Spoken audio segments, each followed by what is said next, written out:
আসসালামু আলাইকুম। কেমন আছেন সবাই? আশা করি সবাই ভালো আছেন।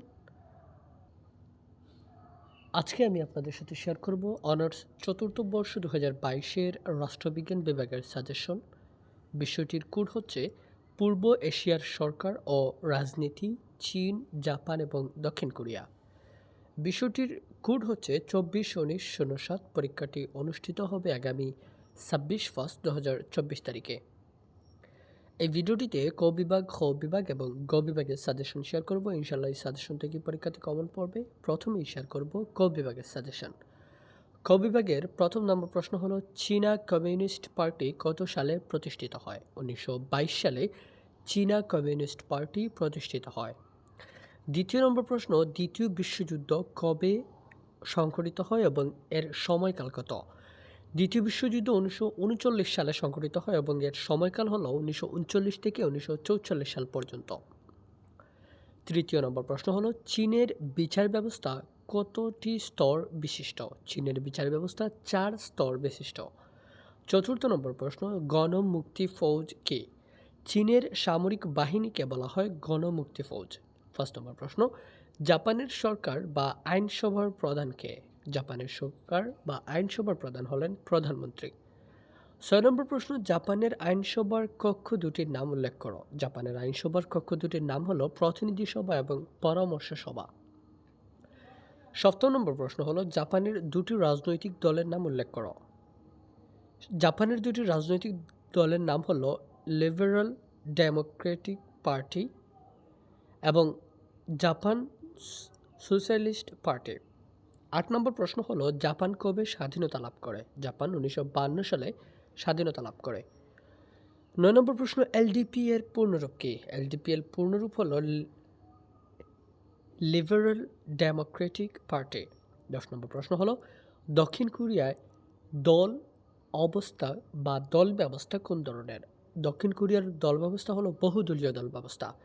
১১ নম্বর প্রশ্ন চীনের ঐতিহাসিক লং মার্চ কবে শুরু হয়? ১৯৬৪ সালে অক্টোবর মাসে চীনের ঐতিহাসিক লং মার্চ শুরু হয়। ১২ নম্বর প্রশ্ন চীনের মহান সর্বহারার সাংস্কৃতিক বিপ্লবের নেতা কে ছিলেন? মাও সেতুং চীনের মহান সর্বহারা সাংস্কৃতিক বিপ্লবের নেতা ছিলেন। ১৩ নম্বর প্রশ্ন হলো প্রথম চীন জাপান যুদ্ধ কবে শুরু হয় এবং এর সময়কাল কত? ১৮৯৪ সালে চীন জাপান যুদ্ধ শুরু হয় এবং এর সময়কাল হলো ১৮১৪ থেকে ১৮৯৫ সাল পর্যন্ত। ১৪ নম্বর প্রশ্ন ডগলাস ম্যাক আর্থার কে ছিলেন? দ্বিতীয় বিশ্বযুদ্ধের মিত্র বাহিনীর অধিনায়ক ছিলেন তিনি।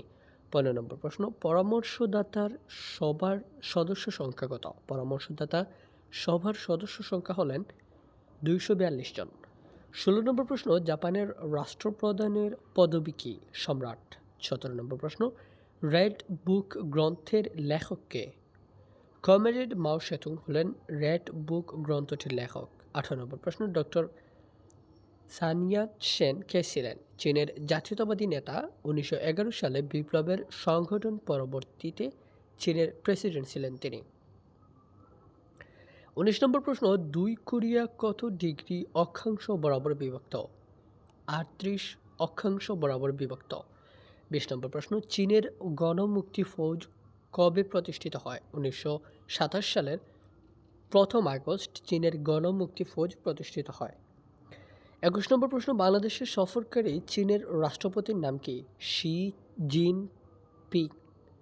২২ নম্বর প্রশ্ন জাপান কিউ পার্টি কার নেতৃত্বে প্রতিষ্ঠিত হয়? মিরহিরো হোসোকাওয়া। ২৩ নম্বর প্রশ্ন হলো জাপানের আইনসভার উচ্চকক্ষের সদস্যরা কত বছরের জন্য নির্বাচিত হন? ৬ বছরের জন্য। ২৪ নম্বর প্রশ্ন প্রথম রুশ জাপান যুদ্ধ কবে শুরু হয়? প্রথম রুশ জাপান যুদ্ধ ১৯০৪ সালে শুরু হয় এবং এর সময়কাল হলো ১৯০৪ থেকে ১৯০৫ সাল পর্যন্ত। পরবর্তী প্রশ্ন কোরিয়া যুদ্ধ কবে সংঘটিত হয়েছিল এবং এর সময়কাল কত? কোরিয়া যুদ্ধ ১৯৫০ সালে সংঘটিত হয় এবং এর সময়কাল হলো ১৯৫০ থেকে ১৯৫৩ সাল পর্যন্ত। ২৬ নম্বর প্রশ্ন দক্ষিণ কোরিয়ার রাষ্ট্রপতির বাসভবনের নাম কি? সিউল হাউস বা ব্লু হাউস। ২৭ নম্বর প্রশ্ন হলো দক্ষিণ কোরিয়ার রাষ্ট্রপ্রধানের পদবী কী? প্রেসিডেন্ট বা রাষ্ট্রপতি? 28 নম্বর প্রশ্ন, চীনের সমাজতান্ত্রিক বিপ্লব সংঘটিত হয় কখন এবং কার নেতৃত্বে? চীনের সমাজতান্ত্রিক বিপ্লব সংঘটিত হয় 1949 সালে এবং মাও সেতুর নেতৃত্বে এই বিপ্লবটি সংঘটিত হয়। 29 নম্বর প্রশ্ন, সিপিসি এর পূর্ণরূপ কি? Communist party in China.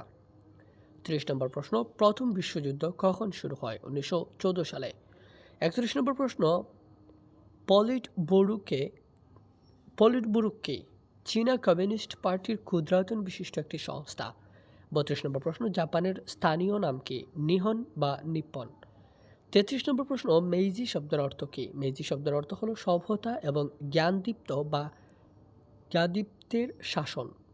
34 নম্বর প্রশ্ন, জাপানের প্রকৃত ক্ষমতার অধিকারীকে? প্রধানমন্ত্রী। 35 নম্বর প্রশ্ন, SCNR এর পূর্ণরূপ কি? সুপ্রিম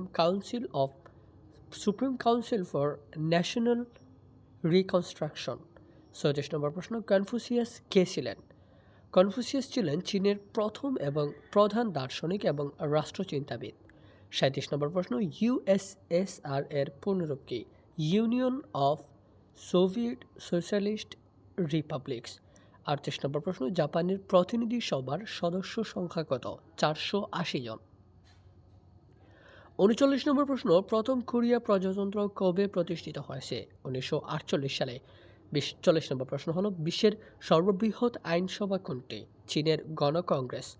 41 নম্বর প্রশ্ন, লিবারেল ডেমোক্রেটিক কত সালে প্রতিষ্ঠিত হয়? 1955 সালে।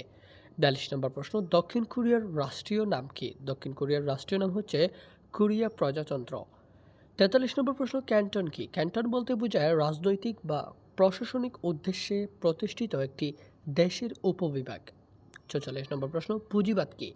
পুঁজিবাদ হলো এমন এক অর্থনৈতিক ব্যবস্থা যেখানে ব্যক্তিকে স্বাধীনভাবে অর্থনৈতিক ক্রিয়াকলাপ পরিচালনা করতে সুযোগ দেওয়া হয় এবং সেখানে ব্যক্তিগত লাভ বা মুনাফা অর্জনের অবাধ সুযোগ থাকে। সর্বশেষ প্রশ্ন, দক্ষিণ কোরিয়ার শাসন ব্যবস্থা কোন ধরনের? রাষ্ট্রপতি শাসিত সরকার। এটাই ছিল ক বিভাগের সাজেশন। যদিও এখানে বেশ কয়েকটা প্রশ্ন দেওয়া আছে, আপনারা চাইলে স্ক্রিপ করে পড়তে পারেন। এখন শেয়ার করব খ বিভাগের সাজেশন। খ বিভাগের প্রথম নম্বর প্রশ্ন হলো, চীনের মহান সাংস্কৃতিক বিপ্লবের কারণসমূহ আলোচনা করো।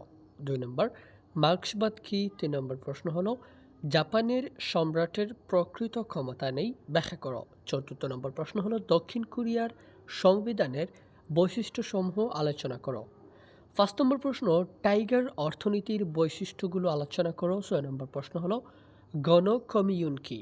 7 নম্বর প্রশ্ন হলো, গণতান্ত্রিক কেন্দ্রিকতাবাদ কি?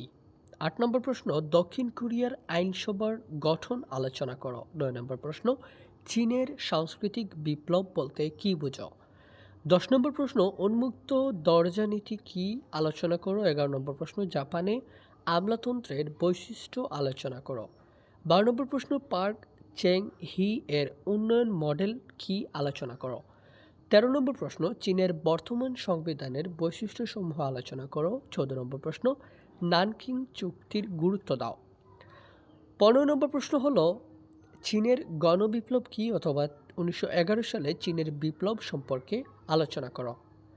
এটাই ছিল খ বিভাগের সাজেশন। এখন শেয়ার করব গ বিভাগের সাজেশন। গ বিভাগের প্রথম নম্বর প্রশ্ন হলো, চীনের গণ কমিউনিস্ট পার্টির গঠন ও কার্যাবলী সমূহ আলোচনা করো। 2 নম্বর প্রশ্ন হলো, 1982 সালে চীনের সংবিধানের বৈশিষ্ট্যসমূহ আলোচনা করো। 3 নম্বর প্রশ্ন, 1989 সালে মেহজি সংবিধানের বৈশিষ্ট্যসমূহ আলোচনা করো। 4 নম্বর প্রশ্ন হলো, জাপানের মন্ত্রিসভার গঠন, ক্ষমতা এবং কার্যাবলী সমূহ আলোচনা করো। 5 নম্বর প্রশ্ন হলো, অর্থনৈতিক পরাশক্তি হিসেবে বিশ্ব রাজনীতিতে জাপানের প্রভাবসমূহ আলোচনা করো। 6 নম্বর প্রশ্ন, দক্ষিণ কোরিয়ার রাজনৈতিক দলের বৈশিষ্ট্যসমূহ আলোচনা করো। 7 নম্বর প্রশ্ন, দক্ষিণ কোরিয়ার নির্বাচন ব্যবস্থা আলোচনা করো। 8 নম্বর প্রশ্ন, জাপানের আইনসভা ডায়েট এর গঠন, ক্ষমতা এবং কার্যাবলী সমূহ আলোচনা করো। 9 নম্বর প্রশ্ন, চীনের রাষ্ট্রপতি ক্ষমতা এবং কার্যাবলী সমূহ আলোচনা করো। চীনের প্রথম সংবিধানের বৈশিষ্ট্যসমূহ আলোচনা করো।